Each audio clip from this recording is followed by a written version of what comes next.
Gluži kā pie Ziemassvētku tirdziņu vietām, arī pie upēm šorīt jau pašā rīta agrumā veidojas mašīnu rinda. Jaukava atrodas 3 upu ielenkumā, bet zemledus makšķernieki īpaši iecienījuši Svētas upi. Ūdens tur esot tīrāks un zivis ķeras labāk. Kāds garām braucošs šoferīts dod padomu, ka bez garajiem zābakiem uz ledus netiksim, bet īstos ziemas copas cienītājus neaizsalušais ūdens krastos nespēja aizbaidīt. Nav tik traki, normāli. Un cik bijusi ledus? Kā te centimetri 5?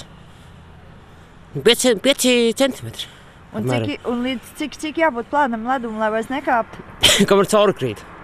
Lielākajai daļai makšķernieku no noķerto zivteļu daudzumu nav atkarīgs pusdienu porcijas lielums, bet brīvajās dienās mājās nosēdēt neļauj azarts. Kāds pieredzes bagāts vīrs stāsta, ka ziemā uz upes sēžot cik vien sevi atceroties, un tas, ka termometra stabiņš pacēlies virs 0 grādu atzīmes un ledus ir pavisam trausls, viņi nemaz nebaidot. Arī Lielupē ledus nebūtu neizskatās biezs un drošs, tomēr kāds vīrs urb caurums vienu aiz otru. Viņa pārvietošanās pa upi gan neizskatās pārliecinoši. Pašu makšķernieku vidū klīst nostāst, ka driksā noķertās zivis neēdot pat kaķi, tomēr tas neattur copmaņus no sēdēšanas uz upes, kur aiz muguras viļņojas ūdens. Neprāts.